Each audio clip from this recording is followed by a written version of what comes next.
Hi folks, me again, Scratchmod, with another video, painting video this time. Like the title says, it's painting a range target Sherman, basically a rusted up old Sherman that's been sitting on the range. I'm using a Dragon kit, fairly newer kit, and I've kind of beat it up already, put a lot of holes in it using various size drill bits and some pointy tools. I've gone ahead and primed the model, built it, primed it. I used Tamiya paints. I used flat brown and flat black, just a couple drops of the black to darken the color. That's your base rust color. Okay. What I'm going to show you is how to rust up an old vehicle, something that's been sitting out for 50, 60 years or even 30 years.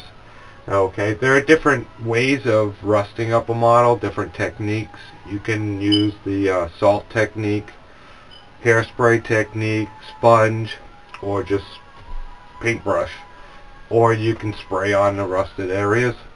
But to get the chips, the chipping with the rust underneath, I prefer the hairspray technique, and occasionally I'll use some salt for the smaller chips, but mainly the hairspray, and that's what I'm going to show you, is the hairspray technique. I'm not quite sure how much I want to rust this model up. I normally have it planned in my head before I even start building, and I kind of know how I want it to look. So with this one, I'm just going to play it by ear. I'll go ahead and start doing it, and I'm going to video just about everything and show you the steps and the process of rusting up a vehicle, the way I do it. And I'll take you right through from the hairspray technique, making the chips, to using the rust staining and everything. First part is going to be applying the base color. What I want to do is I want to do a nice faded olive drab or a green color. What I'm going to use is our Tamiya paints, olive green, XF58, XF51, khaki drab, and I've got some sky, XF21. Be using those three colors along with XF60, dark yellow, and the buff, XF57. And I'll probably add some white paint to it to lighten it up even more. What I'm going to do is spray on the base green, lighten it up, put some patchy areas on there. The horizontal areas will be a lot more faded, lighter color. I'll add some various colors, green colors, and even some yellow. On a lot of the old vehicles, you'll see that they have this yellow to it. And speaking of the yellow, I might go ahead and use some real yellow, XF3, and basically do a bullseye on there. You know, paint a square area on the turret or on the side of the hull, either with the yellow or with the white, and I'll put a big X on there just to add some color, and we'll chip that up, rust it up. And I'm going to do a lot of weathering, make it nice and dirty. After all, it's been sitting out there for a long time. Alright, I'm going to get some hairspray on that, and then we'll let it dry, and then we'll go ahead and start applying the base color. I went ahead and I put a couple of light coats of clear enamel on the model. I let that dry, and then I went ahead and applied a couple of coats of hairspray, a couple of light coats with the airbrush, and I've gone ahead and mixed up some of the green paints and lightened it up, and I've used the Tamiya lacquer thinner for that. Gives you a nice fine smooth finish when you're working with that. The air compressor is going to be running while I'm spraying this, so hopefully it's not too loud. Alright, let's fire it up and let's start painting. I'm going to give it a couple of light coats. I always go light to apply the paint in layers. Hope that's not too loud. We'll fill that up. We'll get to painting.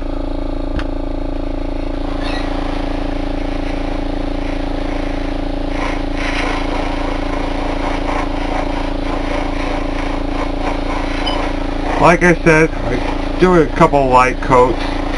When I don't get the first time, I get the second time around.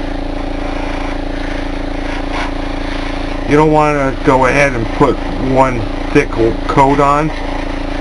What you do want is a thick coat, but you don't want it on all at once. What you're going to end up doing is covering up a lot of the fine details if you get it too thick. I'd rather just give it a few light coats.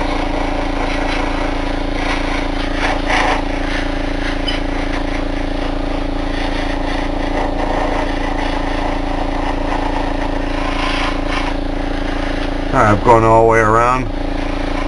We'll let that dry a little bit and we'll start on the hull. Okay, I got both coats on. What I'm going to do is take that same grain and I'm going to lighten it up a little bit. I'm going to use some buff. And maybe a drop of white. I don't want to lighten it too much. I want to keep it kind of subtle. And basically do a type of color modulation.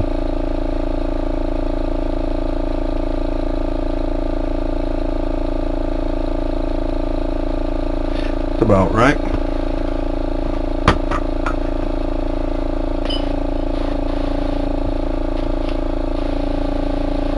Get some of that green out of there that we just used so we get to the lighter stuff.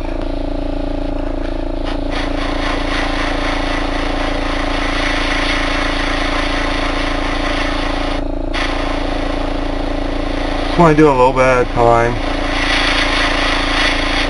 Mainly want to hit the the horizontal areas.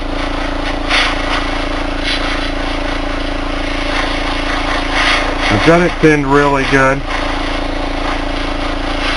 This way it works kind of like a filter. You can go ahead and hit the top areas.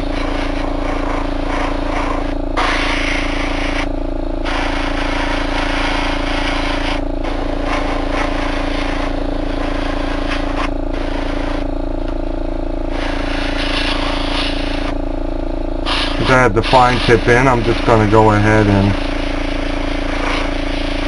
put patches of light color here and there. Make it nice and blotchy. You don't want good even coverage. And you can have a couple of spots here and there, do a few wiggly lines.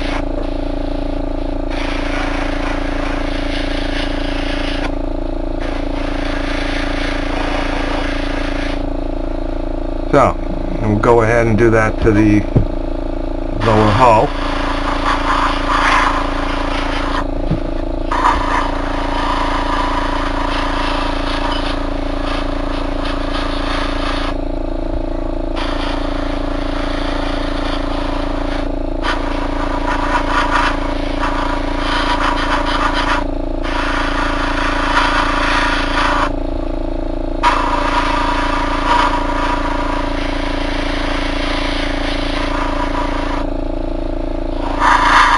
Like I said, it doesn't have to be perfect. You don't want to do it like you would with the color modulation technique. Because what you want is a lot of different colors on there. Since it's sun bleached, you'll get lighter, darker colors, and you'll get totally different colors on there. You'll even get some yellowish color on there. Basically studying photo references, you get an idea of how it looks.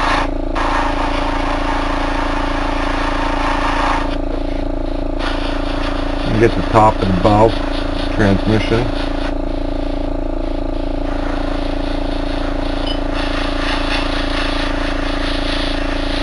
There's going to be a lot of paint removed on this model, revealing the rust, because there's so many impacts on it, from machine guns and heavier guns. I want it nice and rusty. So most of what I'm applying probably won't even be seen later on.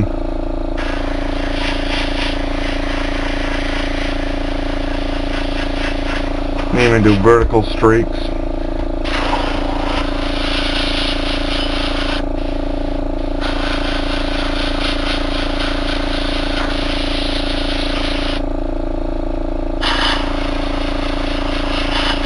You can also get around the edges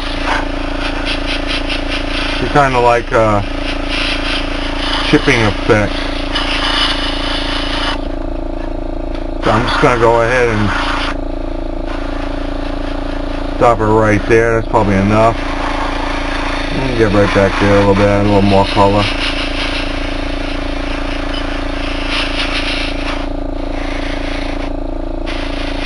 A little bit on those.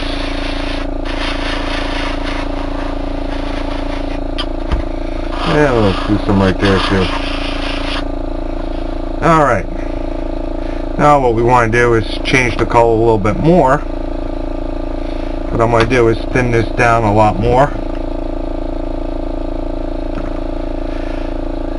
And I'm going to add some of this sky color.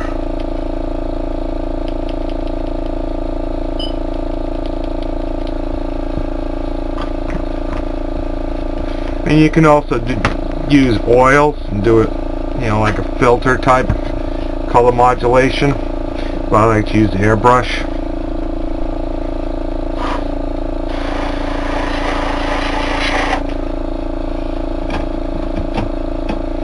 I don't know if that light is better.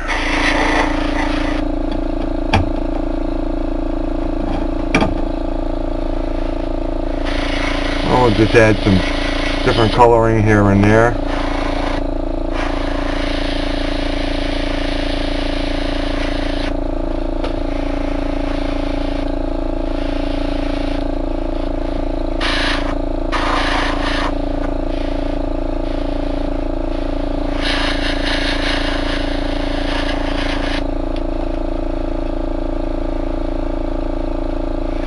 Alright, we'll see what other color we can get in there.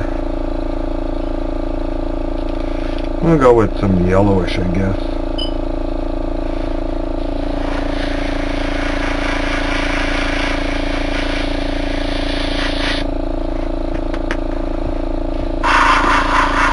There's no set rule on doing this. If you're modeling a certain vehicle, then you want to try to stick with the colors that you see on it. I'm not. I'm basically using different vehicles as reference. And I'm just going to paint it whatever way I feel like doing it.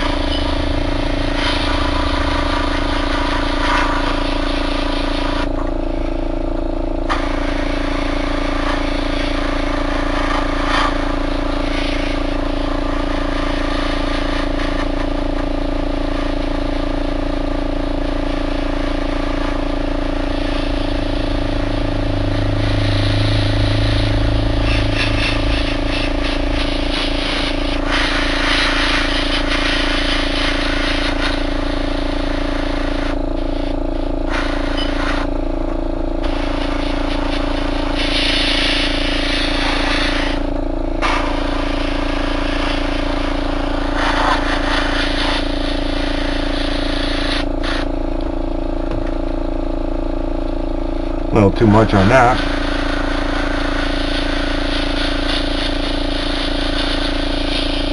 I try to keep some of the lighter areas on the edges. Give it a little more dimension. Basically, this is what you would do with your dry brush.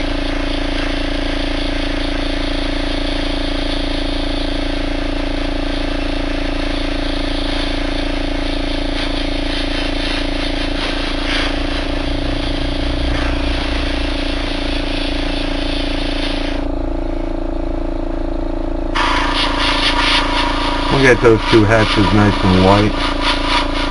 Like I said, just like the color modulation.